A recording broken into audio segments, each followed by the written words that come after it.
على عباده الذين اصطفى أما بعد فأعوذ بالله من الشيطان الرجيم بسم الله الرحمن الرحيم إن الله يأمر بالعدل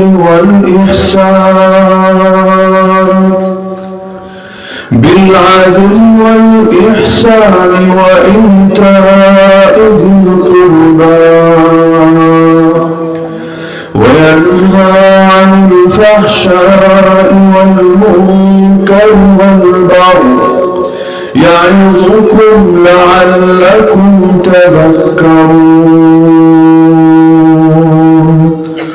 وقال النبي صلى الله تعالى عليه وسلم لا يؤمن أحدكم حتى يحب لأخيه ما يحب لنفسه. آمنت بالله صدق الله العلي العظيم وبلغنا رسوله النبي الكريم.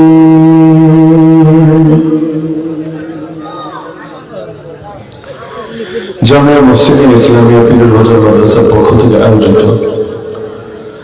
আজকের বার্ষিক ওয়াজ ও মাহফিলের সম্মানিত সভাপতি ও আয়োজকবৃন্দ, উপস্থিত আমার সাথে আজ ওয়াজিবুল ইহতিরাম হযরতুল উলামায়ে কেরাম, এলাকার গণ্যমান্য মুরব্বিগণ, স্থানীয় এবং দূরান্ত থেকে আগত বন্ধুরা, কোরআন প্রেমী প্রতাপিত জনতা এবং পর্দার আড়ালে থাকা মা-বোনেরা, আমাদের অধিকাংশ মানুষের মধ্যে একটা কমন রোগ হল আল্লাহর হক আদায় করার ব্যাপারে আমরা যতটা আন্তরিকতা দেখানোর চেষ্টা করি, বান্দার হক আদায়ের ক্ষেত্রে তা সেইভাবে চেষ্টা করি না। অথচ আল্লাহর হক আদায় যেমন গুরুত্বপূর্ণ, বান্দার হক আদায় করার ক্ষেত্র বিশেষ তার চাইতে বেশি গুরুত্বপূর্ণ। কেন? কারণ বান্দার হকের মধ্যে দুটোই আছে। একে তো বান্দার সঙ্গে সম্পৃক্ত বিষয়টা, এজন্য বান্দার হক, আর দ্বিতীয়ত এই হকটাও রক্ষা করার আদেশ দিয়েছেন স্বয়ং আল্লাহ। এই বিবেচনায় দেখলে আল্লাহর আদেশ যেহেতু এটা, সুতরাং এটা আল্লাহর হক। যখন একটা বান্দার হক নষ্ট করছেন, এর দ্বারা যেমনি ভাবে বান্দার ক্ষতি হচ্ছে, আল্লাহর আদেশকে লঙ্ঘন করার কারণে তো এটা আল্লাহর শান, আপনি অপরাধে জড়িয়ে যাচ্ছেন এক্ষেত্রে। তবে অধিকাংশ মানুষে খেয়াল করলে দেখা যাবে আল্লাহর হক যদি ঠিক মতো আদায় করে, যদি এমন সংখ্যা কম, বাংলাদেশের মসজিদগুলোতে ফজরের নামাজে কয়জন মুসল্লি থাকে? মসজিদ বাদ দিলাম, এমনিও যে নামাজ অন্তত ঘরে পড়ে ফজরের নামাজটা, এইরকম লোক পুরো বাংলাদেশে কয়জন আছে? কয়টা মেয়ে শরীয়তের হক আদায় করে ঠিকঠাক ভাবে পর্দা করে? কয়টা পুরুষ, বিশেষ করে যারা বিভিন্ন কাজ কারবার করে? আর টাকানোর উপরেই যে কাপড় পরতে হয়, এই যে এলেমটা সবারই আছে, সবার, কিন্তু কয়জন মানুষ এই কবিরা গুনাহ থেকে নিজেকে বাঁচানোর চেষ্টা করে? এই যে বদনজর করা যে একটা কবিরা গুনাহ, একটা মেয়ে সামনে দিয়ে হেঁটে যাচ্ছে, তার দিকে তাকাবে, অন্তরে আলাদা কিছু থাক বা না থাক, এই যে তাকালো, আল্লাহ যার দিকে তাকাতে হারাম করেছেন, নিষেধ করেছেন, তার দিকে যে তাকালো, অথচ কোরআনের আদেশ ছিল কুল্লিল মুমিনিন ইয়াগুদ্দু মিন আবসারিহিম ওয়া ইয়াহফাযু ফুরুজাহুম। হে নবী, মুমিন পুরুষদেরকে বলে দেন চোখ যাতে নিচে রাখে, নত রাখে, আর লজ্জাস্থানকে হেফাজত করে। 18 নম্বর পরে সূরা নূরের আয়াত। তবে চোখ যদি নতই রাখে, চোখ দিয়ে এটা সেটা দেখে কিভাবে? হারাম জিনিস যখন দেখছে, এই আয়াতের উপর তো আমল নষ্ট হয়ে যাচ্ছে। তবে বহু ক্ষেত্রে তো আল্লাহর হক তো নষ্ট করেই ছাড়ছে। তারপর যারা কষ্ট মষ্ট করে আল্লাহর সব হক আদায় করে, দেখবেন তারাও বিভিন্ন লাইনে বান্দার হক একের পর এক নষ্ট করে যাচ্ছে। এমনকি বান্দার হক যে কি কি, এটাই তো অধিকাংশ মানুষ জানে না। বাপ মা নিয়ে যেহেতু বাংলাদেশে একটু আলোচনা বেশি হয়, বাপ মায়ের হক নিয়ে মোটামুটি জানে, কিন্তু সন্তানের হক কি এটা কয়জন বাপ মা জানে? ভাই বোনের হক কি এটা কয়জন বাপ মা জানে? পাড়া প্রতিবেশীর হক থেকে শুরু করে সাধারণ মুসলমানের হকগুলো কি, এটা যারা জানে, কয়জন ঠিকঠাক ভাবে পালন করে? মুসলমানকে কষ্ট দেওয়া হারাম, অথচ আমাদের কয়টা দিন এমন কাটে যেই দিন আমার দ্বারা কোনো মুসলমান অন্যায় ভাবে কষ্ট পায় না, যে কষ্টের জন্য কিয়ামতের দিনে আল্লাহর কাছে দায়ী হবে, এই চিন্তাটা আমার ভেতরে কাজ করে না। এর চাইতে বড় আফসোসের বিষয় কি হতে পারে? আমি আজকে শুধু কিছু উদাহরণ দিব। এই বিষয়ে আলোচনা করতে চাইলে লাগাতার কয়েক ঘন্টা, কয়েক ঘন্টা করলো বান্দার হকের আলোচনা শেষ করা যাবে না। এটা শুধু মাথায় রাখা দরকার, বান্দা বললেই সব বান্দা এক না রে ভাই, সবার হক সমান না। আল্লাহ রাসূলও বান্দা, তিনি বান্দা না? ওয়া আশহাদু আন্না মুহাম্মাদান আবদুহু ওয়া রাসূলুহু, আমি সাক্ষ্য দিচ্ছি মুহাম্মদ সাল্লাল্লাহু আলাইহি ওয়াসাল্লাম আল্লাহর বান্দা এবং তার রাসূল। তো আল্লাহর রাসূলও বান্দা, আমার আব্বাও বান্দা, কিন্তু দুই বান্দাকে সমান, দুই বান্দার হককে সমান। আরে আপনি যদি বাপের গীবত করেন সর্বোচ্চ কবিরা গুনাহ হবে, লেকিন আল্লাহর রাসূলের যদি কেউ সমালোচনা করে তো সঙ্গে সঙ্গে বেঈমান আর মুরতাদ হয়ে যাবে।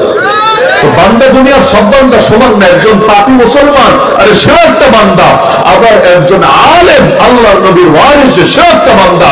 কিন্তু দেখা গেল ওই বান্দার হক আদায় যদি কেউ ত্রুটি করে, যেমন ফতোয়ার কিতাবে আছে, কেউ যদি ওলামা সমাজকে ঢালাও ভাবে গালি দেয়, কোন ব্যক্তি আলেমকে না, এখনো ব্যক্তিকে গালি দেওয়া ব্যক্তিগত কোনো দোষের কারণে, এটা ভিন্ন বিষয়, এটার কারণে সর্বোচ্চ কবিরা গুনাহ হবে, কিন্তু ঈমান যাবে না। কিন্তু কেউ যদি ঢালাও ভাবে পুরো আলেম জাতিকে গালি দেয়, আলেম জাতি, যেমন বাংলাদেশে বহু শাহবাগী এমন আছে এগুলোর আলেমদের নাম শুনলেও চুলকায়, আছে নাকি নাই?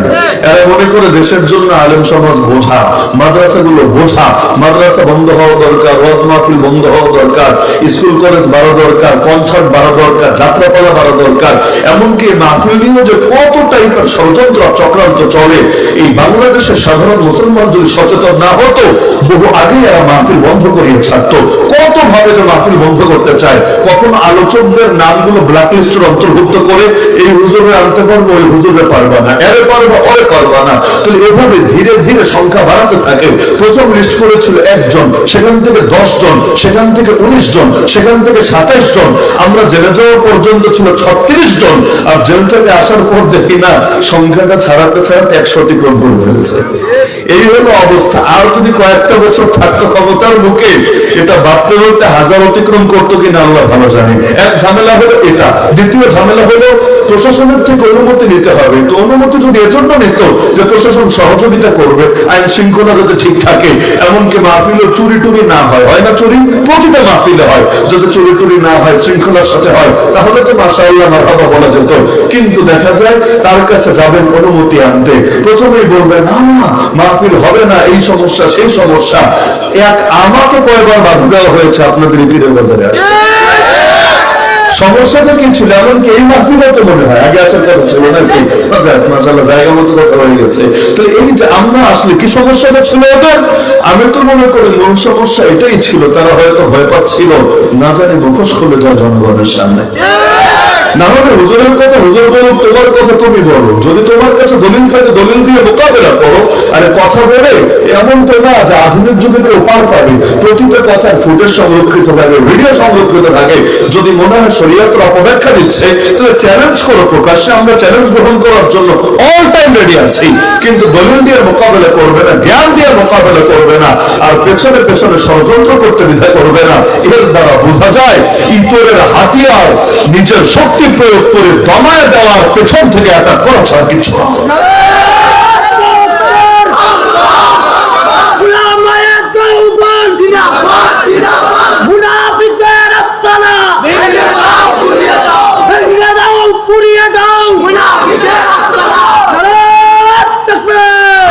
বলছিলাম যে বান্দা হলে সব বান্দার হক সমান না। কেউ যদি ওলামা সমাজকে ঢালাও ভাবে গালি দেয়, ফতোয়ার কিতাবে লেখা আছে সে আর মুসলমান থাকবে না, বেঈমান হয়ে যাবে, তার ঈমান নষ্ট হয়ে যাবে। বান্দায় বান্দায় পার্থক্য আছে কিনা? আল্লাহর কাছে যেই বান্দার দাম যত বেশি, আল্লাহর কাছে কার দাম বেশি? আল্লাহর কাছে টাকাওয়ালার দাম বেশি, তাই না? আল্লাহর কাছে ক্ষমতাওয়ালার দাম বেশি, তাই না? ইন্না আকরামাকুম ইনদাল্লাহি আতকাকুম, যার দিল আল্লাহর ভয় তাকওয়া যত বেশি, আল্লাহর কাছে তার দাম তত বেশি। এমনকি নবী বলে দিয়েছেন লা ফাদলা লি আরাবিয়্যিন আলা আজামি ওয়ালা লি আজামিয়্যিন আলা আরাবি ওয়ালা লি আসওয়াদ আলা আহমার ওয়ালা লি আহমার আলা আসওয়াদ ইল্লা বিতাকওয়া। কোন আরবের উপর, কোন অনারবের, অথবা কোন অনারবের উপর, কোন আরবের, কোন শ্বেতাঙ্গের উপর, কোন কৃষ্ণাঙ্গের, অথবা কোন কৃষ্ণাঙ্গের উপর কোন শ্বেতাঙ্গের আলাদা শ্রেষ্ঠত্ব নাই। শ্রেষ্ঠত্বের ভিত্তি হলো তাকওয়া। তাকওয়া ছাড়া কারো শ্রেষ্ঠত্ব নাই। তাহলে আবু জাহাল আরব ছিল আর আমরা অনারব, কিন্তু এটা আমরা দৃঢ়ভাবেই বলতে পারি আবু লাহাবের আবু জাহালের যেহেতু মরণ হয়েছে ঈমান ছাড়া, সুতরাং আল্লাহ যাদেরকে ঈমানের তৌফিক দিয়েছেন তারা বাঙালি যদিও, আরব না যদিও, তারা যদিও নবীকে দেখে নাই, অথচ আবু লাহাব আবু জাহাল নবীকে দেখেছে, তারপর ঈমানদারের দাম আল্লাহর কাছে কোটি কোটি আবু জাহাল আবু লাহাবের চাইতে বেশি আছে। তাহলে বান্দায় বান্দায় পার্থক্য আছে, কিন্তু সব বান্দার যে হক শরীয়ত দিয়েছে সেই হক আদায় করা লাগবেই লাগবে। যেমন যারা বিয়ে করেছেন, আপনাদের উপর স্ত্রীর হক আরোপিত হয়েছে। 1 নম্বর মোহরের হক। যদি স্ত্রীকে মোহর না দেন, কয়জন দেয় সমাজে? আজকাল মোহর লেখার সময় লেখে 20 লাখ, 50 লাখ, 1 কোটি, 2 কোটি, 5 কোটি পর্যন্ত দেখার সুযোগ আমার হয়েছে। অথচ যেই লোকটা 5 কোটি লিখছে তার কিডনি বেচলে 5 কোটি লেখা হবে না। কিডনির দাম এবার কত? তারপর কেন লিখে দিচ্ছে?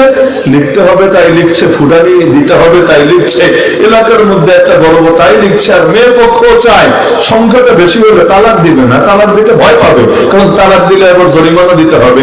অন্তত গলার কাটা হলেও বাকি সারা জীবন ঝরে থাকবে। আর যদি ছাড়াছাড়ি হয় পুরাই লাভে লাভ, পুরাই লাভে লাভ। 6 মাস করে সংসার করবে, 5 কোটি করে যদি উসুল করা যায়, তাহলে বাকি জীবন আর চাকরিও দরকার নেই, ব্যবসারও করা দরকার নেই, বিয়ে দিয়ে চলবে, 10টা বিয়ে করবে, প্রতিটা জায়গায় ছাড়াছাড়ির সময় 5 কোটি করে আদায় করবে। ওরা জিন্দগি থেকে লাগবে 14 পুরুষ মায়ের উপর পাতলে বসে খেতে পারবে। তো এইরকম দুনিয়ার বিভিন্ন ফালতু চিন্তা নিয়ে দেখে, তো যখন লিখেই ফেললো তখন দেওয়া কিন্তু অবধারিত হয়ে গেল। যদি না দেয়, কিয়ামতের দিনে বউ নামক পাওনাদারও বিচার দেবে আল্লাহর কাছে, আল্লাহ তোমার এই বান্দাটা আমারে ঠকিয়েছে। এখন যত বড় নামাজি হন, রোজাদার হন, হাজি হন, যাকাত দাতা হন, বউয়ের মামলার কাছেই তো ধরা খেয়ে যাবেন। এখন এটা বলে লাভ নেই, হুজুর বউরে পটায় দিব কিয়ামতের ময়দানে। কিয়ামতের ময়দানের পতন এত সোজা না। দুনিয়া হাসি একটা দিয়ে পটায় দেন, সুন্দর খাবার দাবার কাপড় চোপড় কিনে পটায় দেন, কিয়ামতের ময়দানে পটাবেনটা কি দিয়া? আর এমন এক ভয়াবহ ময়দান, বাপ মা পর্যন্ত সন্তানকে অস্বীকার করে বসবে যদি দেখে আমলের অভাবে বিপদে পড়ে যাচ্ছে। তো বাপ মা যদি এভাবে পল্টে নিতে পারে অপরাধীদের ক্ষেত্রে, সেখানে বউয়ের থেকে আর কি আশা করা যেতে পারে? তাহলে মোহর না দিলে এটাও বান্দার হক নষ্ট হয় কিনা? 2 নম্বরে বোনের হক কয়জন দেয় সমাজে বলেন দেখি? বোনের সম্পত্তি তো ভাগ করে দিতেই চায় না। বোনকে 2 অপশন দেয়, ভাই নিবি না সম্পদ নিবি, ক্লিয়ার করে বল। সম্পদ নিলে নিয়ে যা, কিন্তু বিপদে পড়ে কিন্তু ভাইরেই লাগবে। তখন আবার আইসা আমাদের কাছে সাহায্য চাস না, তুই সম্পদ নিয়ে যাও, তোর স্বামী সন্তান নিয়ে সুখে থাক। আর যদি ভাই লাগে তাহলে ভাইয়ের উপরে সন্তুষ্ট থাক, আমি কি তোর এই জমি বেচে খাবো নাকি? আর এগুলো তো তোদের জন্যই, বিপদে পড়লে তো এখানে আসবি। এমন ভাবে ইমোশনাল ব্ল্যাকমেইল করবে। মানে মহিলার সামনে 2 অপশন, হয়তো তারে ভাই ছাড়তে হবে, না হলে জমি ছাড়তে হবে। চিন্তা করে রক্তের টান। আর স্বামী তো অস্পষ্ট, কখন কি হয় না হয়, ছাড়াছাড়িও তো হতে পারে, কপালে কি আছে আল্লাহ ভালো জানে, ভবিষ্যৎ তো কেউ জানে না।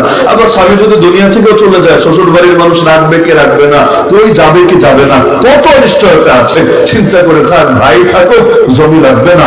অথচ এই যে ঠকালেন বোনটারে, কিয়ামতের দিন এই বোনই বাদী হবে আল্লাহর আদালতে।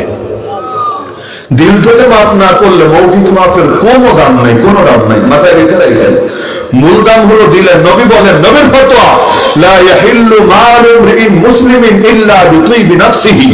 মুসলমানের দিলের খুশি না থাকলে তার মাল কখনোই হালাল হয় না।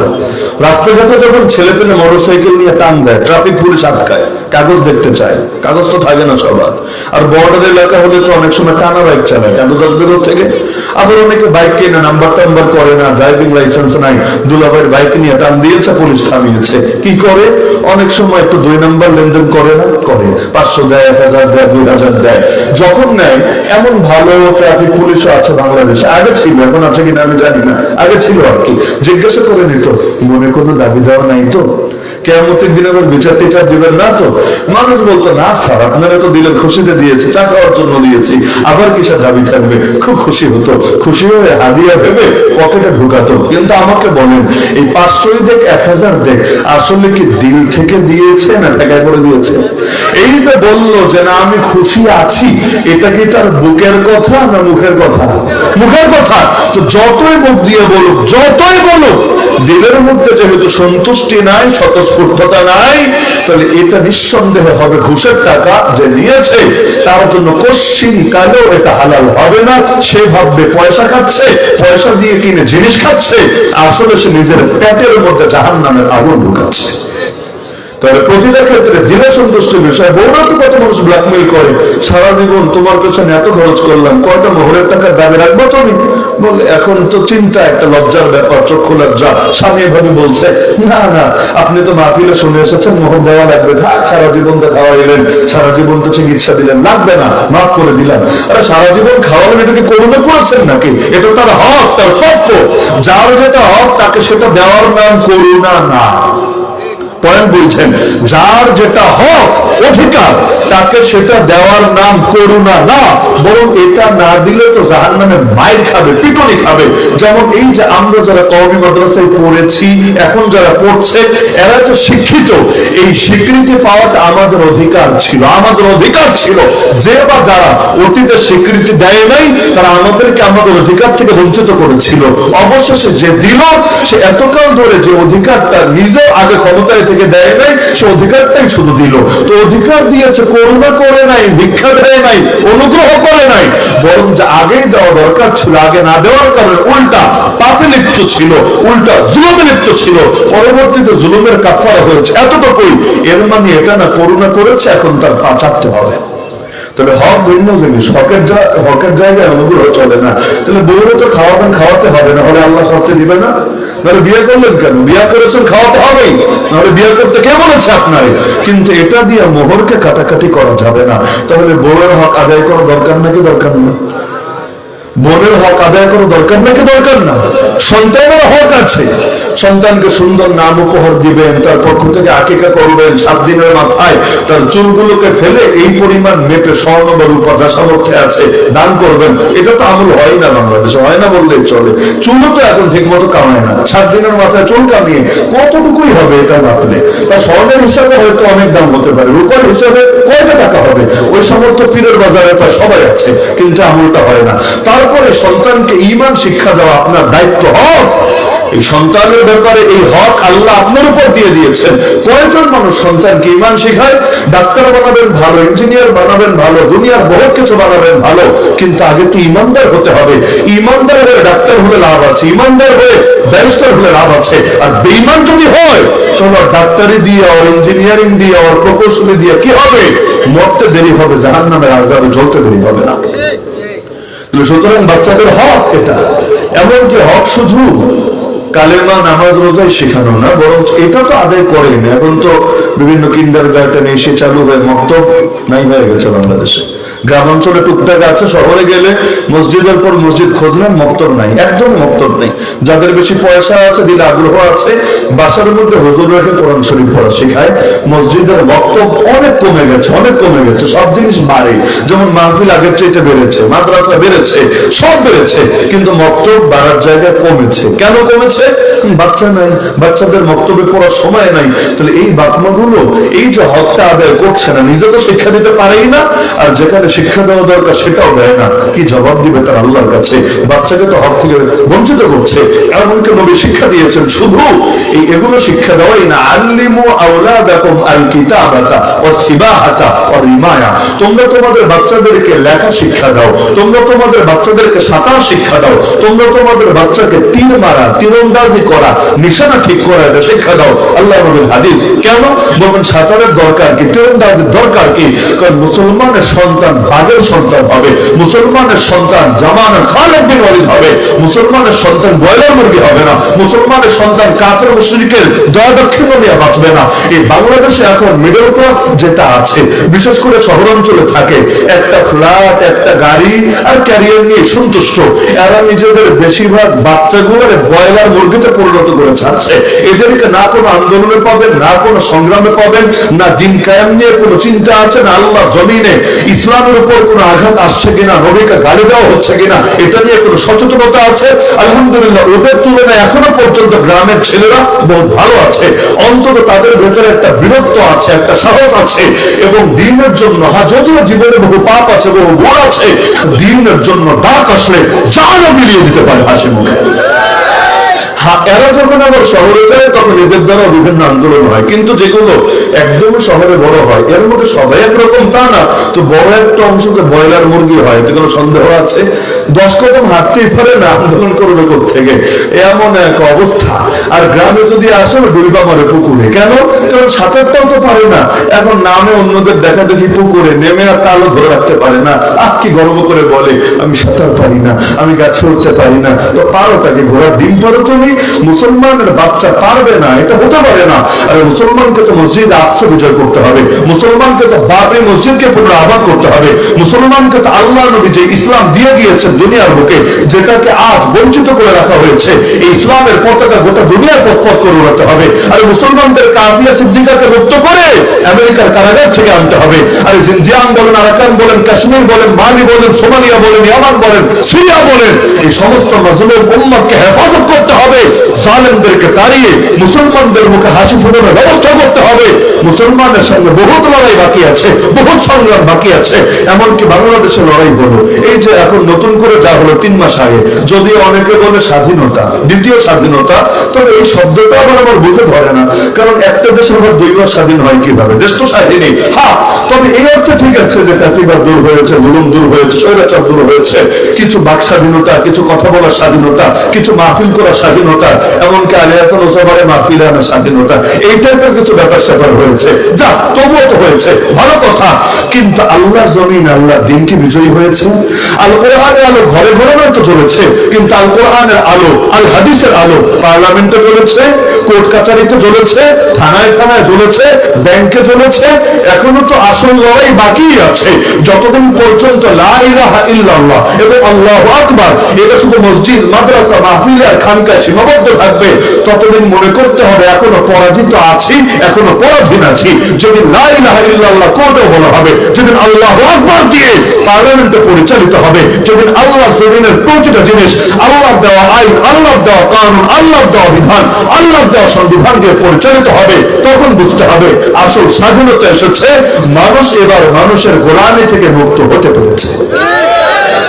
গোলামি মানে লজ্জা, সেটা দিল্লির গোলামি হোক, সেটা ওয়াশিংটনের গোলামি হোক, সেটা ইসরায়েলের গোলামি হোক, সেটা জাতিসংঘের গোলামি হোক। মুসলমান গোলাম হবে, তবে কার গোলাম? মুসলমান দালাল হবে, তবে কার দালাল? দুনিয়ার দালালি করে লজ্জা, কিন্তু আল্লাহ এবং তার রাসূলের দালালি করা, তাদের পক্ষে কথা বলা, তাদের জন্য নিজের জান প্রয়োজনে কোরবান করা মোটেও লজ্জার না, বরং পুরাই গৌরবের। বান্দার হক আদায় করা দরকার অনেক বেশি, অনেক বেশি। আমরা যাদের বিভিন্ন টাকা পয়সা মেরে খেয়েছি, সেই বুঝবার পর থেকে আজ পর্যন্ত এই টাকাগুলো কি ফেরে দেওয়া দরকার না? কি মাইরা খান না জীবনে?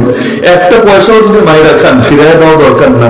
এমনকি পাওনাদারকে যদি না পান, অন্তত খুঁজে পাচ্ছেন না, সে দুনিয়াতেই নাই, ওয়ারিশও নাই, আগে থাকতো পীরের বাজার, এখন কোন দুনিয়া চলে গেছে জানি না, হতে পারে, কিন্তু তার নিয়াতে অন্তত দান সৎকার করা দরকার না?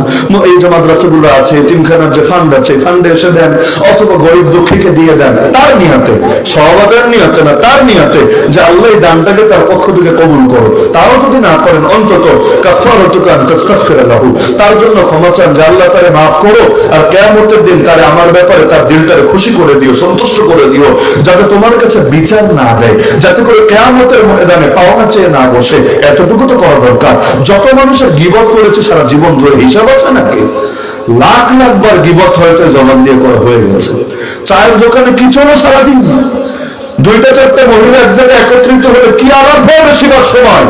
সব জায়গায় তো গীবত আর গীবত আর গীবত, গীবত আর ঘি ভাত, শব্দ দুইটাও কাছাকাছি। গীবত আর ঘি ভাত শব্দ কাছাকাছি না? তো ঘি ভাত খেতে যেমন ভারী মজা, গীবত করতেও বড় মজা, বড় মজা।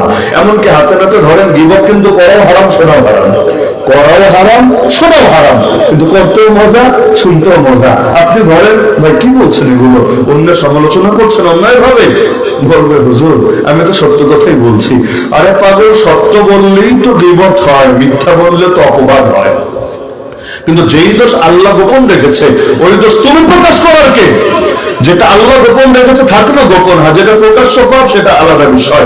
যেমন এই বিগত 16 বছর কি কি জুলুম হয়েছে, এটা বলার নাম গীবত না, কারণ এটা গোপন জিনিস, আপনি নতুন করে প্রকাশ করছেন না, অন্যায় সমালোচনা আপনি করছেন না। কিন্তু একজন মানুষ হয়তো গোপনে একটা পাপ করেছে, কেউ জানে না, কেউ জানে না, আপনি মানুষের সামনে বলে তার মানহানি করছেন, তাকে ছোট করছেন। আরে আপনার গোপন পাপ কম আছে নাকি? আপনি আরেকজনের মানহানি করছেন। আল্লাহ যদি আপনার গোপন গুলো প্রকাশ করে আপনার কি হবে? এজন্য হাদিসে আছে, কোন মুসলমান যদি অপর মুসলমানকে লাঞ্ছিত করে, আল্লাহকে দুনিয়ার বুকেই লাঞ্ছিত করে ছাড়বেনই ছাড়বেন, এমনকি ঘরের কোনায় যদি পড়ে থাকে তবুও। আর কিয়ামতের দিন আলা রুসিল খালায়েক, গোটা সৃষ্টিকুলের সামনে আল্লাহ তাকে লাঞ্ছিত করে ছাড়বেন। তা আমাদের প্রত্যেকেই যখন গুনাহগার, আরেকজনের গুনাহ নিয়ে দোষ চর্চা করি কিভাবে? যাদের গীবত করেছেন সবার থেকে ক্ষমা নেন। বলবেন হুজুর মনে আছে নাকি? ডেইলি তো গীবত করি। তো মনে যদি নাই থাকে অন্তত মাফ চান আল্লাহর কাছে, আল্লাহ আমার পাপও মাফ করে দেন, আর যাদের গীবত করেছি আল্লাহ তাদেরকেও মাফ করেন। কিয়ামতের দিন তাদের দিল ধরে আমার ব্যাপারে খোশ করে দিয়েন, অন্তত যাতে বিচার না দেয় আপনার কাছে। বলে আল্লাহ নবী বলেছেন, বলো তো আমার সাহাবীরা, আমার উম্মতের মধ্যে দেউলিয়া কে? সাহাবীরা বললেন, ইয়া রাসূলুল্লাহ, দেউলিয়া তো সেই ব্যক্তি মান লা দিরহাম লাহু ওয়ালা মাতা, যার ক্যাশও নাই আর যার আসবাবপত্রও নাই, ওই লোক না দেউলিয়া। নবী বললেন, আরে সে তো কিসের দেউলিয়া? আসল দেউলিয়া আমার উম্মতের ওই ব্যক্তি, কিয়ামতের দিন পাহাড় পাহাড় পরিমাণ নেক আমল নিয়ে হাজির হবে। কিন্তু কাউকে গালি দিয়েছে, কাউকে কষ্ট দিয়েছে, কাউকে মেরেছে, কারোর উপর জুলুম করেছে, বর্তমানের ভাষায় বললে কাউকে গুম করেছে, কাউকে অন্যায় ভাবে খুন করেছে, আরে কাউকে আয়না করে ভরে রেখেছে, কারো হাতে অন্যায় ভাবে হ্যান্ডকাপ লাগিয়েছে, কারোর উপর রাজনৈতিক প্রতিহিংসার কারণে বছরের পর বছর বিভিন্ন আগ্রাসন চালিয়েছে। এবার সব পাওনাদার হাজির হবে।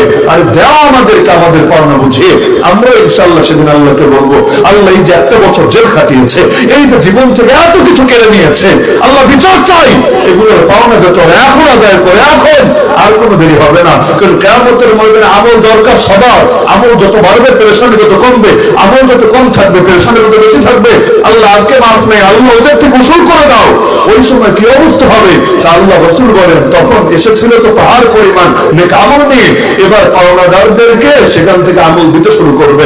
ভাই পয়সা তো নাই, কাপড় চোপড়ও নাই, এই নাও 10 আমল, তবুও খুশি থাকো, এই নাও 100 আমল, এই নাও 1000 আমল, এই নাও লাখ আমল, এই নাও কোটি আমল।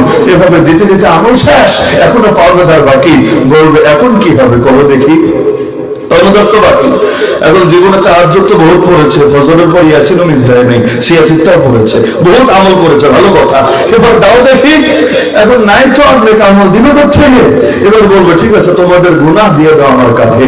এখন অন্যের 10 গুণা, 20 গুণা, 100 গুণা, 1000 গুণা, লাখ গুণা, কোটি গুণা নিতে নিতে পাহাড় পরিমাণ নেক আমল তো আগেই শেষ। এবার পাহাড় পরিমাণ গুনাহের বোঝা কাঁধে নিয়ে যাবে জাহান্নামে। আল্লাহ হেফাজত করুন আমাদের সবাইকে। এজন্য সহিহ বুখারী শরীফে হাদিস আছে, নবী বলেন, ওয়াহাল ইয়াকুবুন নাসা ফিন নারি আলা উজুহিহিম আও ক্বালা আলা মানাখিরিহিম ইল্লা হাসাইদ আলসিনাতিহিম। কিয়ামতের দিন বিপুল পরিমাণ মানুষকে জাহান্নামে নিক্ষেপ করবে তাদের মুখের ফালতু কথাবার্তা, যেই কথার কোনো দরকার ছিল না, তারপর বলেছে। তো বলতে গিয়ে বান্দার হক নষ্ট করেছে, গীবত করেছে, মিথ্যা বলেছে, চগলখড়ি করেছে, গুনাহের কথা বলেছে, অশ্লীল কথা বলেছে, গান গেয়েছে, আরো যা যা করেছে, ফলস্বরূপ এবার তাকে ধরে জাহান্নামে নিক্ষেপ করা হবে। এজন্য যদি নিজের জান্নাতকে সহজ করতে চান, জান্নাতকে সহজ করতে চান না কঠিন করতে চান? যদি জান্নাতকে সহজ করতে চান, আল্লাহ নবী বলেছেন, আমি না, আল্লাহর নবী বলেছেন, 2টা গোশতের টুকরা বান্দা, তুমি উম্মত, তুমি 2টা গোশতের টুকরা হেফাজতের জামিনদার হয়ে যাও, আমি তোমার জন্য জান্নাতের জামিনদার হয়ে যাব। মাত্র 2টা, বেশি না, মাত্র 2টা। আমরা আজকে মাহফিলে বসে সবাই নিয়ত করি, আল্লাহ রাসূল যাতে আমাদের জন্য জান্নাতের জামিনদার হন। নবী যদি গ্যারান্টি দেন, আল্লাহ নবী অন্তত ওয়াদা ভঙ্গ করবেন না, তিনি হতাশ করবেন না, তিনি আমাদেরকে কখনোই ভুল বার্তা দিবেন না। আল্লাহ নবী জান্নাতের জামিনদার হবেন আমার জন্য, আপনার জন্য, সবার জন্য। তবে আমাদেরকে 2টা জিনিস হেফাজতের নিশ্চয়তা দিতে হবে, গ্যারান্টি দিতে হবে। নিয়ত আছে তো সকলের, 2টা হেফাজত করবেন। কি কি? নবী বলেন, মাইয়াদমান লি মা বাইনা লাহিয়াইহি ওয়া মা বাইনা রিজলাইহি আদমান লাহুল জান্নাহ।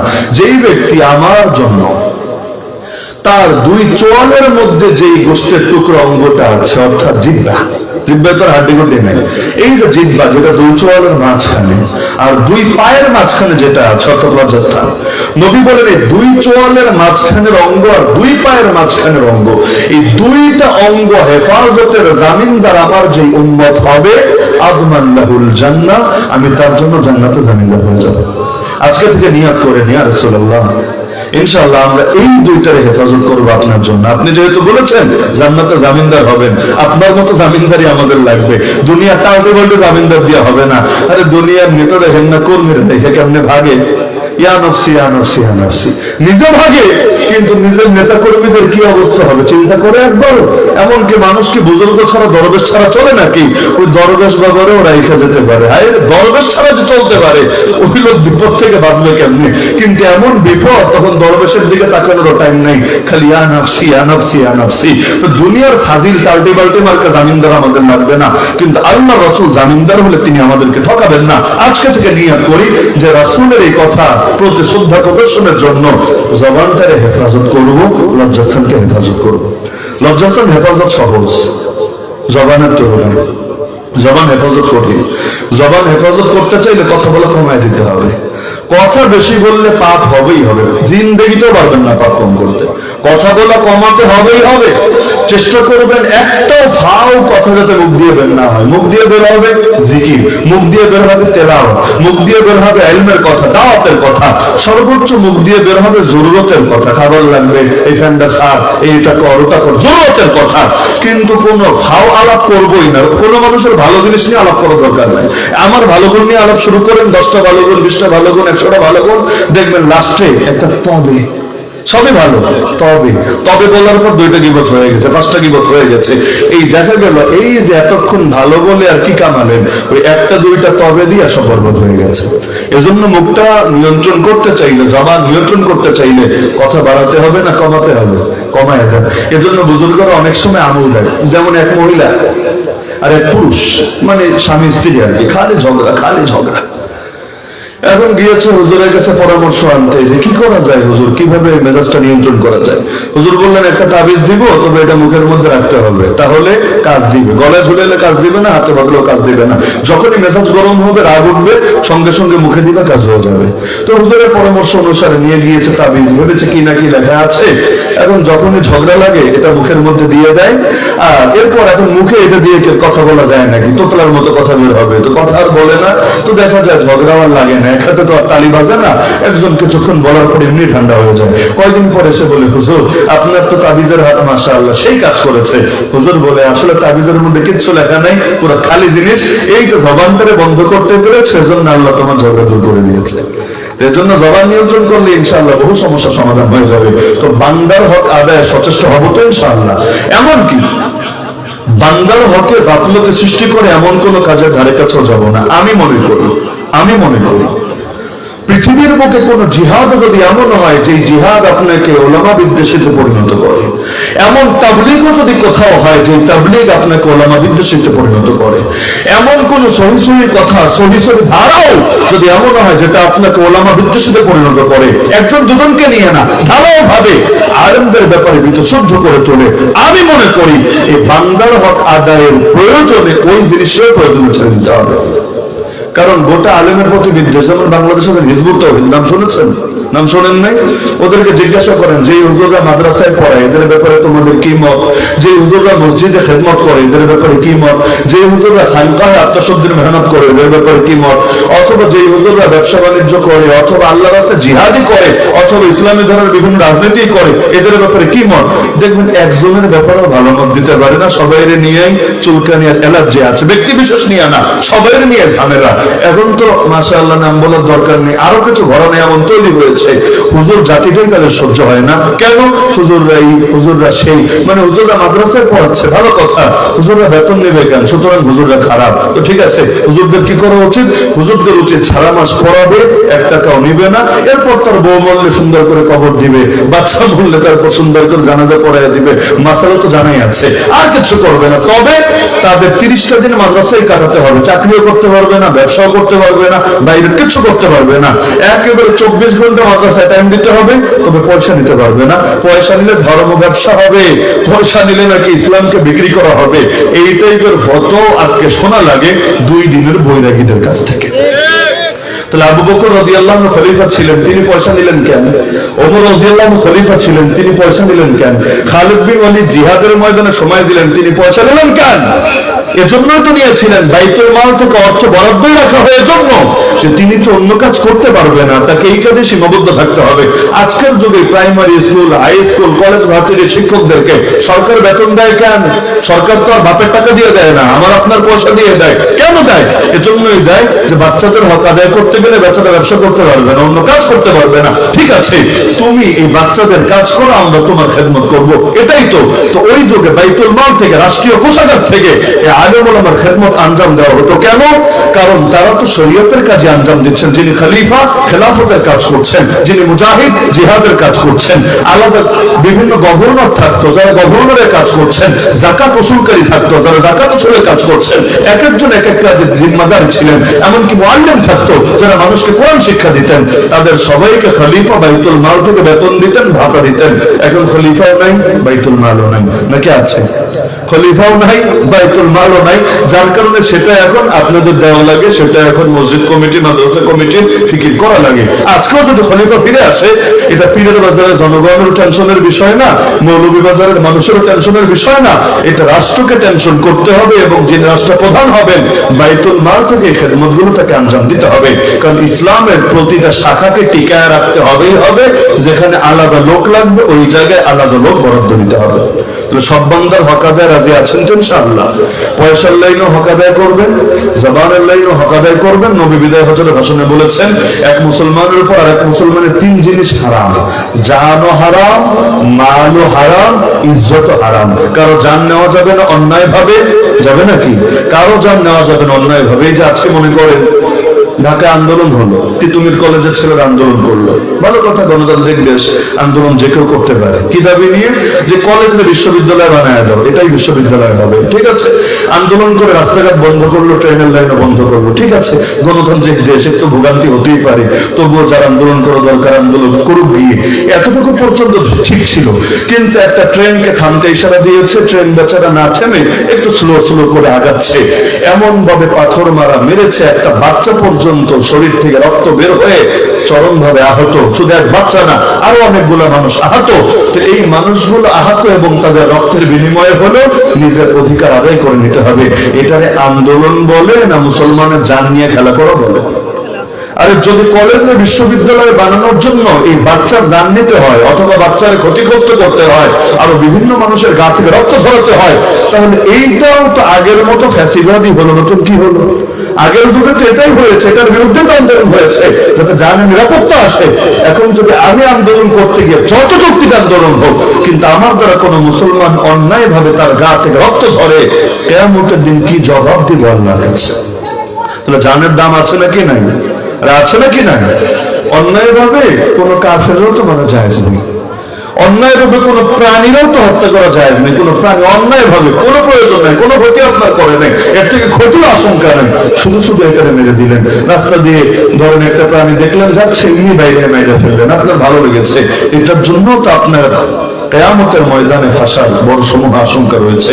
সুতরাং এখন থেকে নিয়ত করেন, ইনশাআল্লাহ মুসলমানের জান রক্ষা করব, মাল রক্ষা করব, ইজ্জত রক্ষা করব, আল্লাহর জমিনে আল্লাহর দ্বীনকে রক্ষা করব। যেখানে যেখানে মুসলমান মাজলুম হয়ে আছে, কাফের মুশরিকদের হাত থেকে তাদেরকে রক্ষা করব। আর কোন মুসলমান মাজলুম হবে না কাফেরদের দ্বারা।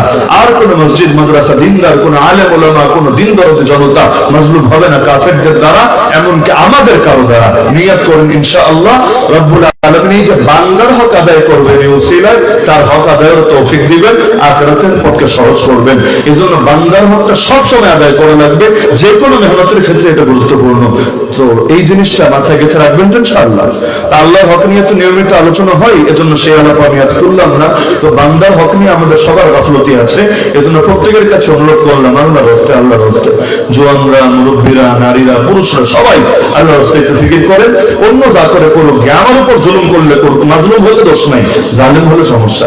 মাজলুম হলে সমস্যা নাই, আল্লাহ আপনার প্রতিদান দিবেন, কিন্তু জালেম হলে সমস্যা। সুতরাং অন্য আপনার সাথে কি করেছে করুক গিয়া, আপনি করবেন না। কেউ আপনার সাথে কথা বলে না, না বলুক, কিন্তু আপনি দেখা হলে সালাম দেন, আপনার কবিরা গুনাহ হবে না। আর 3 দিন পর্যন্ত যদি কথা না বলেন, কোনো কথা নাই, কোনো সালামও নাই, কালামও নাই, কি হবে জানেন? 3 নম্বর দিন শেষ হওয়ার পর লেখা হবে আমল নামায়, এই বান্দা একটা কুফরি কাজ করেছে, কাফেরদের মতো কাজ করেছে। সুতরাং আমার দিকটা আমি ঠিক রাখি, আমার অমুক আত্মীয় খারাপ, ঠিক মতো আমার হক আদায় করে না, করুক, ওর হিসাব দিবে, আমার কি? কিন্তু নবী বলেছেন যে লাইসাল ওয়াসিলু বিল মুকাফি, আরে যে সমান সমান করে তার আত্মীয়তার সম্পর্ক রক্ষাকারী বলে না। তার আত্মীয়তার সম্পর্ক রক্ষাকারী কারে বলে? যে তার সঙ্গে সম্পর্ক রাখে, তার সাথে তো রাখেই, যে ঠিক মতো রাখে না, সম্পর্ক ছিন্ন করে, সেও তার দিক থেকে ওর সঙ্গে সম্পর্ক জুড়ে রাখার চেষ্টা করে।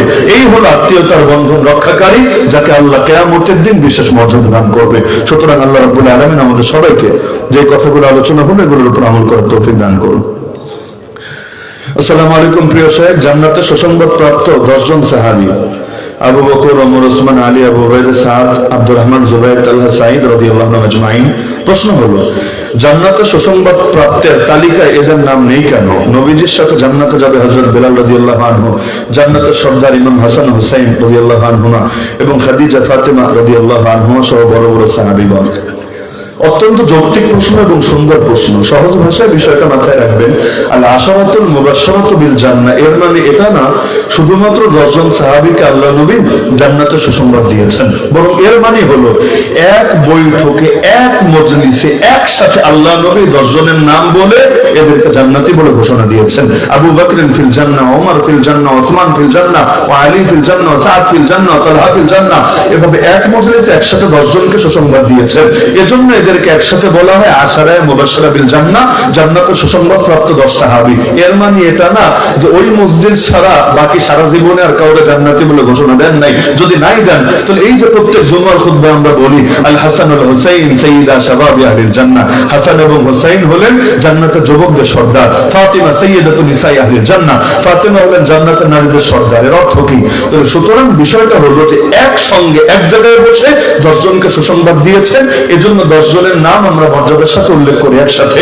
কিন্তু এর মানে এটা না সারা জীবনে 10 জনকে দিয়েছেন আর কাউকে দেন নাই। কেন? কোরআনে তো আল্লাহ জানিয়েছেন ওয়া কুল্লাউ আদাল্লাহুল হুসনা, সকল সাহাবীকে আল্লাহ জান্নাতের ওয়াদা দিয়েছেন। যারা মক্কা বিজয়ের আগে ঈমান এনেছে, যারা মক্কা বিজয়ের পরে ঈমান এনেছে, যারা মক্কা বিজয়ের আগে দান করেছে, যারা মক্কা বিজয়ের পরে দান করেছে, আল্লাহ উভয় দলের আলোচনা করে বলছেন ওয়া কুল্লাউ আদাল্লাহুল হুসনা, আল্লাহ সবাইকে জান্নাতের ওয়াদা দিয়েছেন। এজন্য উর্দুতে একটা গজলও আছে, বাংলাদেশে শুনি নাই, এটা উর্দুতে আছে, হার সাহাবিয়ে নবী জান্নাতি জান্নাতি। বাংলা টুকটাক বুঝেন তো উর্দু নাকি? হার সাহাবিয়ে নবী, হার মানে কি? প্রত্যেক, হার সাহাবিয়ে নবী জান্নাতি জান্নাতি। তাহলে আল্লাহ নবী সাল্লাল্লাহু আলাইহি ওয়াসাল্লামের সাহাবীরা অবশ্যই তারা জান্নাতি, আর সাহাবী তারাই বলে আল্লাহ নবী সাল্লাল্লাহু আলাইহি ওয়াসাল্লামের সাক্ষাৎ পেয়েছেন ঈমানের সাথে এবং ঈমান নিয়ে দুনিয়া থেকে যেতে পেরেছেন, তারই সাহাবী বলে। যদি এমন হয় ঈমান নিয়ে যেতে পারেন নাই কেউ, তারা সাহাবী বলে না। সাহাবী মানে ঈমানের সঙ্গে নবীর মুলাকাত হয়েছে, ঈমান নিয়ে দুনিয়া থেকে যেতে পেরেছেন। এক হাদিসে আছে 7 শ্রেণীকে আল্লাহ আরশের ছায়ায় জায়গা দেবেন, এক হাদিসে আছে। এর মানে এটা না যে 7-এর বাইরে আর কেউ যাবে না। ওই 7-এর তালিকায় তো নবীও নাই, ওই 7-এর তালিকায় তো শহীদও নাই, আছে নাকি? ওই 7-এর তালিকায় তো আলেমও নাই। তাহলে কি এরা জান্নাতে যাবে না? এরা আরশের নিচে ছায়া পাবে না? অবশ্যই পাবে। এক জায়গায় একটা বলার মানে এটা না যে বাকি সারা জীবন আর কিছু বলে নাই। আজকে আমি আলোচনা করলাম বান্দার হক নিয়ে, এর মানে কি এটা সারা জীবনই আলোচনা করেছি বান্দার হক নিয়ে, আর কিছু নিয়ে আলোচনা করি নাই? এমন তো আর না। রিমান্ডে আমার ধরলে হুজুর আপনি জিহাদ নিয়ে এত বয়ান করেন কিসের জন্য? আমি বললাম সারা জীবন যদি জিহাদ নিয়ে বয়ান করি তাহলে আপনার কথা যুক্তি আছে। আর যদি এমন হয় সবকিছু নিয়ে বয়ান হয় আর সবকিছুর মধ্যে জিহাদ আছে, তাহলে সবকিছু বললে জিহাদ বাদ যাবে কোন দুঃখে? বললে তো কোরআনে সবে বলা লাগবে। তাহলে আগের গুলো দেখবেন না, পরের গুলো দেখবেন না, খালি যেদিন জিহাদ নিয়ে আলোচনা হলো ওই দিন দেখবেন, তাহলে তো এটা একটু সন্দেহ থাকবে, ডাল মে কুছ কালা হয় এটা মনে হবে।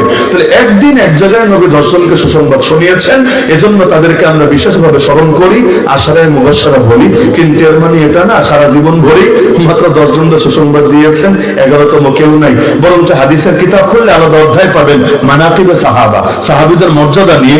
সেখানে দেখবেন কত কত কত সাহাবীকে নবী জান্নাতের সুসংবাদ দিয়েছেন। এই বিলাল রাদিয়াল্লাহু আনহুর ব্যাপারে আছে না যে নবী জান্নাতে গিয়ে সে মেরাজে পর্যন্ত দেখছেন যে তার পায়ের, বেলালের পায়ের আওয়াজ তার সামনে সামনে। তাহলে বেলাল রাদিয়াল্লাহু আনহুর জন্য তো এটা বড় সুসংবাদ বটে। তাহলে আমাদের সবাইকে বোঝার তৌফিক দান করুন, আমিন। এই প্রশ্নটা আমাদের এলাকার জন্য খুবই ইম্পর্টেন্ট। লম্বা আলোচনা করতে হবে পরে। ওয়া আখিরু দাওয়ানা আলহামদুলিল্লাহি রাব্বিল আলামিন।